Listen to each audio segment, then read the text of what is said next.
Hey everyone, welcome to the Everyday Human podcast. My name is Easton Taverna. Each day I'll share a reflection written by me and inspired by literature, poetry, music, movies, video games, and more. And after that, I'll share a prompt for you to write your own reflection. Together, we'll explore what it means to be human. Every month, we'll walk a new path, taking a look at life, death, the universe, and everything in between. Thanks for coming along. I'm glad you're here. For more, visit eastontaverna.com or join me on Instagram at _everydayhuman. It's April 18th. Today's reflection is titled, Are You a Tick?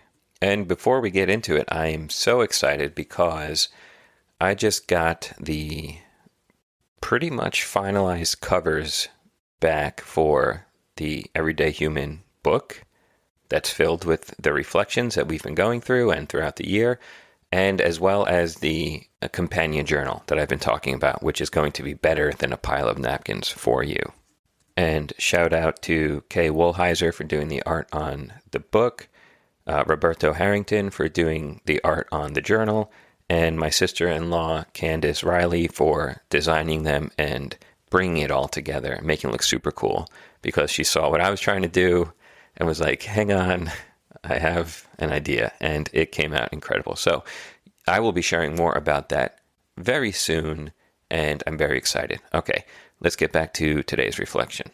So inspiration for this one comes from a quote from Richard Fortey's The Earth, An Intimate History. Richard Fortey, or Forte, I'm not sure how it is pronounced, is someone I just learned about when working on this chapter of the book. He was a British paleontologist, natural historian, writer, and television presenter.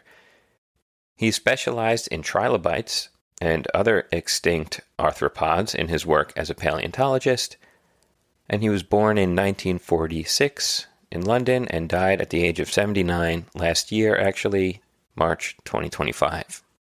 This book, The Earth, An Intimate History, looks at the physical history of the planet, and in it, Fortey blends travel, history, and science to take the reader along the narrative. And as evident from this quote, it connects the human experience to the Earth and specifically its history. I haven't read this yet, only parts, when looking at quotes and verifying them, but it looks remarkable from the sections and bits that I have read, and it is on my long and never-ending list of books to read. Okay, here's the quote, and it's a damn good one, I think. The North Atlantic Drift, the Gulf Stream, moves warmth northwards, but only for some. There are climatologists who believe that the warm pump might be turned off in the twinkling of an eye, geologically speaking. Then long frozen days might turn England's hedge-fringed green fields into birch and conifer scrub. The shape of the ocean basins is the stuff of climate. Deep gyres transfer cool water and nutrients about the world. Yet ocean and mountain are no more than a consequence of the geological foundation, the arrangement of plates in this mosaic of our Earth. Change the plates, and you will rearrange everything else.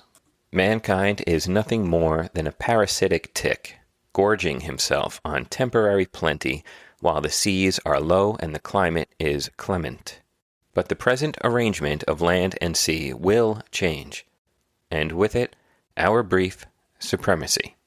To me, that is a striking quote, and it is wild to think about, but good to think about. Okay, here's my reflection. Our lives are less than the blink of an eye. Cosmically speaking, humanity too. Here one day, gone the next. And the Earth itself has undergone drastic changes since its creation over the eons and eras and epochs. It went from being a ball of molten rock, then cooling, gave way to the oceans and continents, eventually sustaining microorganisms, dinosaurs, all the way to humans, and all that we exist alongside today.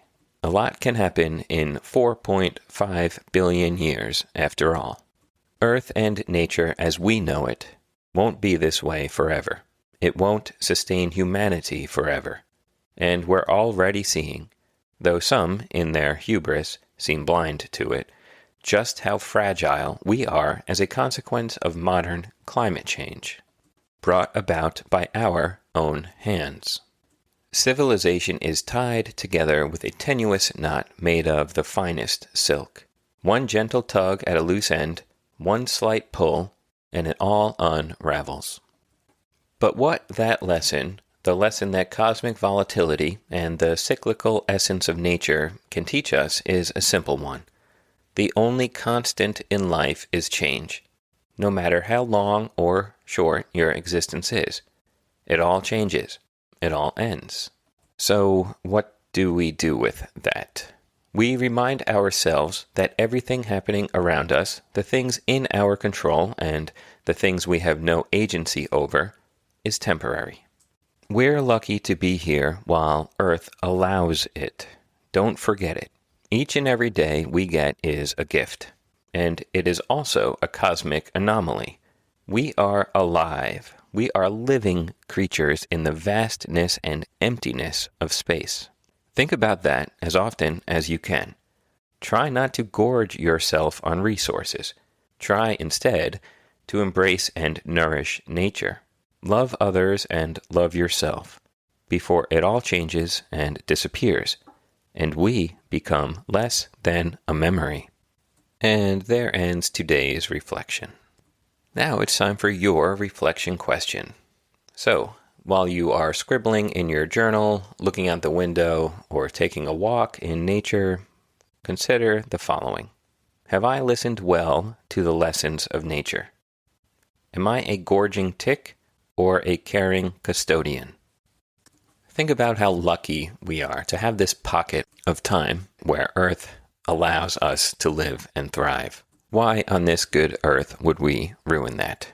Let's do everything we can to make sure that everyone here, now, and everyone who will come after, will be able to enjoy it to its fullest before the Earth starts to change again. And that's it for humanity, at least here on Earth. That's a wild one to think about, but I'm grateful to Richard Fortey for giving us something to noodle on. And that's it for today, April 18th. I'll be back tomorrow, April 19th, with another reflection. Have a good one, and take care.